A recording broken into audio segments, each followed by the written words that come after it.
Hello, my name is Julio, and today I just want to draw some focus to the 2018 Watershed and Oak Woodland Protection Initiative.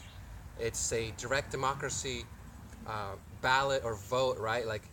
People, thousands of people believe that this was important, that it's important to protect our water, our creeks, and our oak forest because they protect our water, they clean our water, even our air, etc. They have multiple services that everybody benefits from, all kinds of species, especially in light of a national climate and political situation where our um, forest, historical, natural monuments are at huge risk of extraction and destruction. So we have to protect everything in our homes.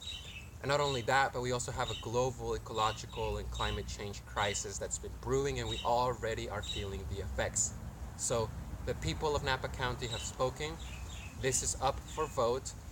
So what I want to highlight today is that there was thousands of signatures, so we have to now pay attention to the county supervisors. Even right now, they're actually about to meet to go over the initiative, and there has been some signs that they are against it or that they're not actually at least openly supporting it, right?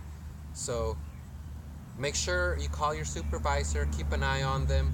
I mean, some of them are getting funding from the entities that are against the Watershed Initiative. That includes the Vintners and the Grape Grower Association, and the funding may not be coming directly from them, but from their affiliates and members, from the whole entity of the wine monoculture, essentially. And that's a lot of money, okay? A lot of power. They are proactively organizing against the Watershed Initiative. So that's a problem, and it's not only a problem because of that, but because the same entities also proactively campaigned and organized against equal overtime pay for our farm workers that subsidize our economy. And that's also common sense. There's a shortage of workers. Companies have been scrounging to get people to pick their grapes, yet they also say that by having equal overtime pay, they wouldn't be able to give as many hours to their employees. So um, that's actually a lie. And they betrayed my family, my community, by pressuring our electeds to vote no on equal overtime pay. And Napa has that historical um, dilemma that in the whole state of California, one of the wealthiest agricultural areas, didn't think that there's enough money to pay dignified wages in the form of equal overtime pay. And now, as an environmentalist, as a social justice activist, this is the second time that these wine entities are betraying our ecological home, the labor that we do, and our community again, because thousands of people have said we think this is very important, protecting our watersheds. So let's pay attention. Um, Keep track of your supervisors. They may be nice, maybe they shake our hands, they remember our names, but that's not what being an elected is all about. We have to see what kind of money they're getting, what kind of funding, and what their stands are in the critical issues of our global and local times, which is environmental issues and things like a livable wage in a place that's very expensive to live in, right? That's how we need to define them and pressure them, call them, email them. And lastly, if you're part of an organization, whether it's a nonprofit, just a grassroots group, please do what you can to convince your board to endorse this watershed initiative. It affects all of us, especially poor people. When our water suffers, lower income and poor people have a harder time buying the technology to clean it.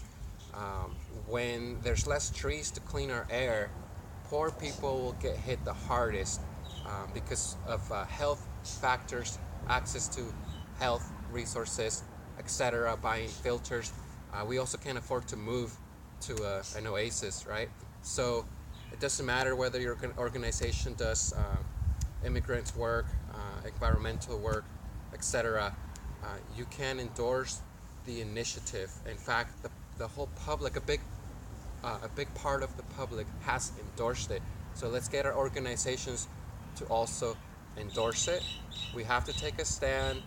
We are living a crisis of ecological, environmental, and climate change issues. So we really can't afford to be passive or neutral when it comes to things of this caliber and importance. Okay? Let's collect our people power and compete against these huge entities that are funding and working against us, that on the one hand are giving us free tacos and saying they care about people, but that behind the scenes they organize against policies that would better the lives of people and of our environments. Okay? That's all I want to say. Have a good day.